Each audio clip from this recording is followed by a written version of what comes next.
Hello and welcome back to Wheat Waffles. I'll start off by saying, this may go on to be one of the most important, if not the most important video I ever make, as I'm going to be giving my rundown of my top 10 data and statistics supporting the Blackpill. The things brought up in this video are going to be nothing more but simple, cold, hard, brutal and undeniable facts, showing for men in current dating markets their success is almost entirely determined by their looks and genetics. And guys, the last thing I'm going to say before I start the video is ideally you should be memorising almost all, if not all of these things. In fact, once the video's finished, here's what I want you to do. Shut off your computer and bring out a notepad or phone, whatever, and do your best to list as many of these 10 things as you possibly can. You should be able to memorise at least 7 or 8 of them. This is a minimum. 7 or 8 things as a minimum. And being honest guys, if you manage to write down less than 7, you may as well have not watched the video. These 10 facts are your bread and butter for when it comes to online discussions and debates. If you don't learn these things, don't be surprised when you get destroyed. You need facts to support your argument. Anyway, hope all goes well, let's get this video started. Number 1. For 18 to 29 year olds living in Western countries, such as the US, UK, France, Germany and so on, there are on average 105 men for every 100 women. Now, a lot of you might be surprised that I had this as my number 1 statistic, but the reason I love this piece of data so much is because it is a direct counter-argument to anyone who still believes in this idea of there's somebody out there for everyone. This data is basically saying that even if we lived in a 100% perfect system, where every man and woman was able to find a partner and they were 100% satisfied with their relationship. Even if this was the case, then still, every time there would be a guaranteed 5 men who are left out. And even then, it doesn't stop there, because you've also got to factor in that a large portion of these women aren't going to be the most ideal to date. So maybe they're single mothers, overweight, or maybe they're excluded from the dating market altogether, if they're more career or travel focused. But this is besides the point, because this data assumes that even if the system was perfect, and every match was ideal, then it's still going to leave some men left out of the dating market altogether.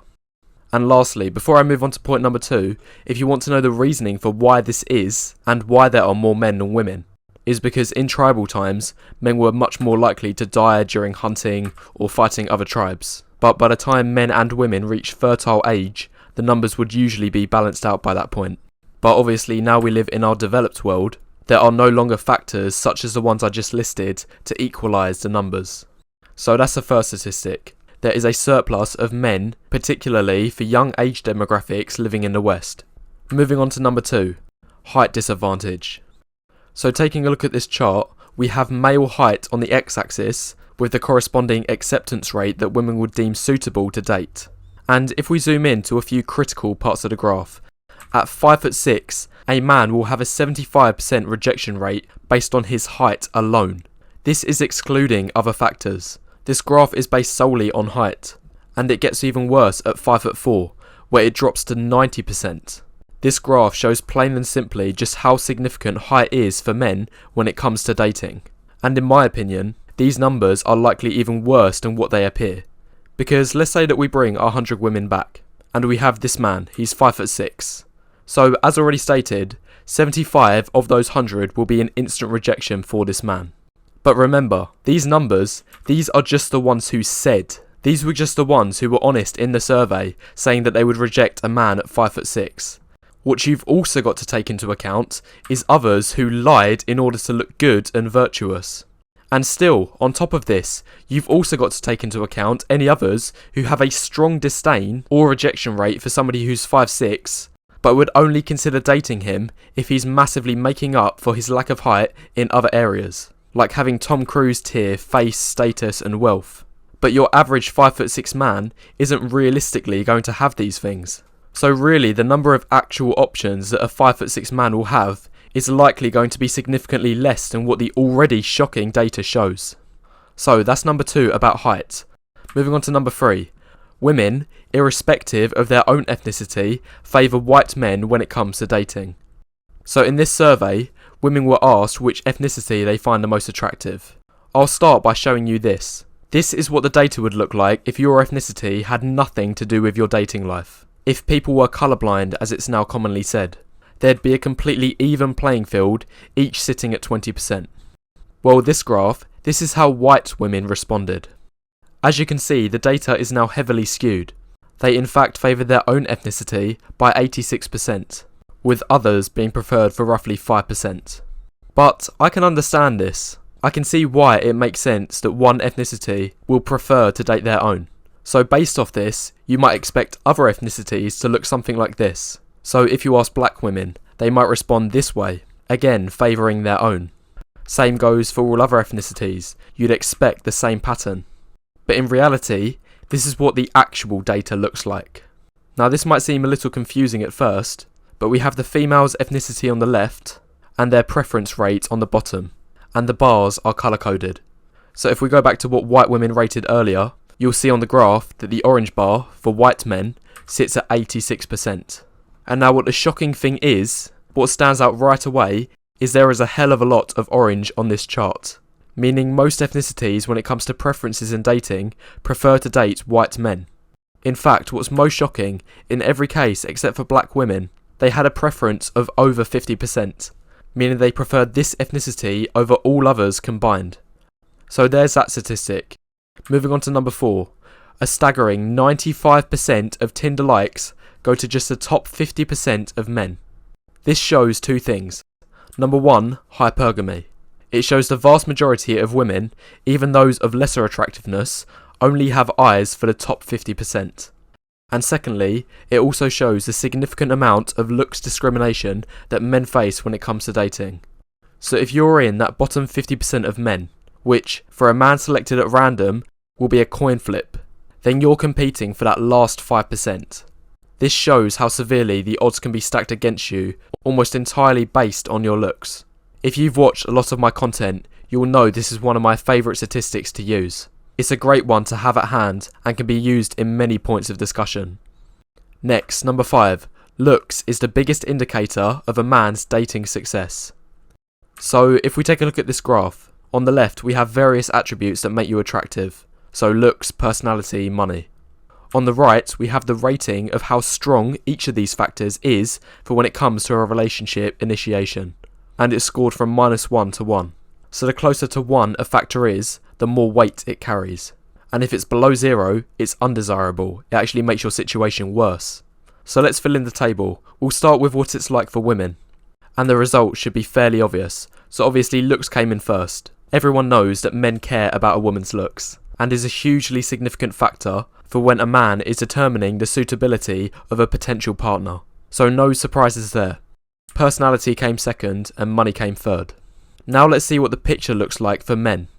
Now, on first guess, you might be expecting looks to carry much less weight, as most people assume that women care more about these kind of things when looking for a partner, a man's resources or his confidence and humour.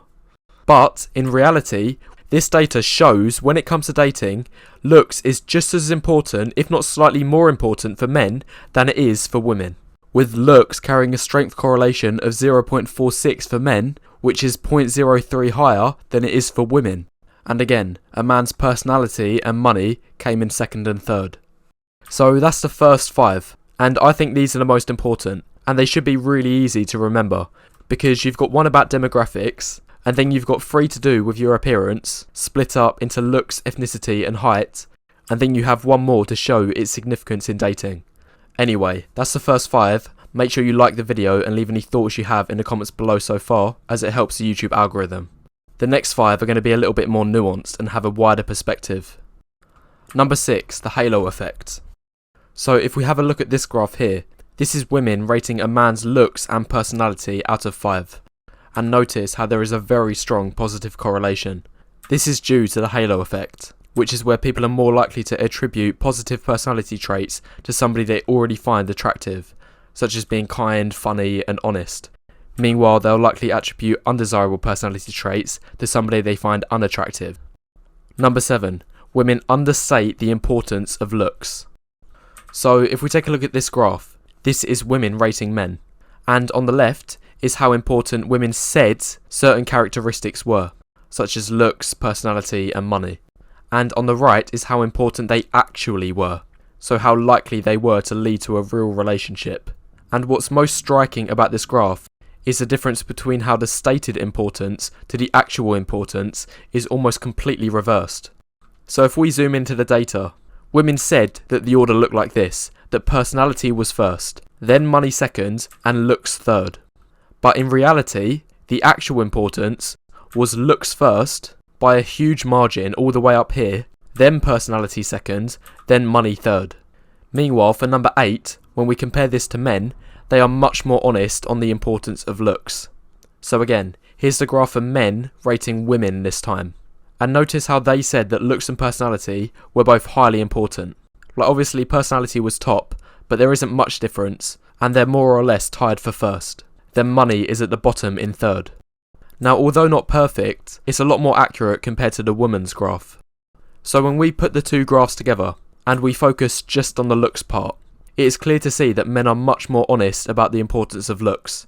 So the gradient is significantly steeper between women's stated importance and the actual importance, while men's is more accurate. And this concept is likely why so many men wind up in the friend zone, because they believe and they are told by women that it is their personality that's holding them back, and these men think that they just need more time in order to show their personality to that woman.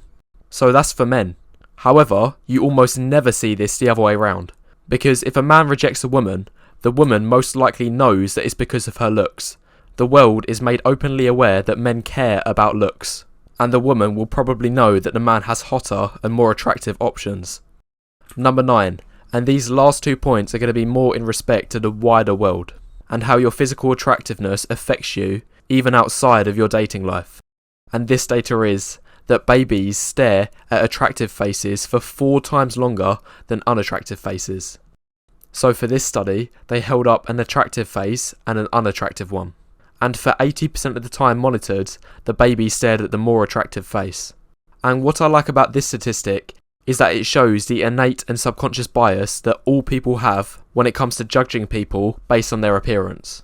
Because here's the thing, when you think of babies, they are often considered to be completely innocent and lack the cognitive abilities to be prejudiced. But still, the evidence shows that the preference for attractiveness happens subconsciously. People are less likely to want to be around you, be friends with you, do favours for you, if you're less attractive. Your attractiveness affects you so much more than just your dating life. And this brings me into my last piece of data. A man is over 6 times more likely to become a CEO at 6 foot or over. So these are my calculations. The Fortune 500, which is the 500 biggest companies in the US, the male CEOs have an average age of 59 years old, and 58% of the CEOs are over 6 foot. But unbelievably, just 9% of 59-year-olds are over 6 foot. So when you punch the numbers in, simply being over 6 foot gives a 6.4 times multiplicative advantage over sub 6 foot men. This concretely shows that your height is very closely linked to your status. You're more likely to be considered a leader if you're taller, get promoted at your job, be put in more powerful positions. So again, just like your face, your height as a man affects you so much more than just your dating life. Anyway, these are my top 10 pieces of data. And as I said at the beginning, it is crucial that you learn these off by heart. They're all in simple categories, so they should be easy to remember. Anyway, if you really enjoyed this video, be sure to press the like button and leave any thoughts you have in the comments below, as it helps the YouTube algorithm.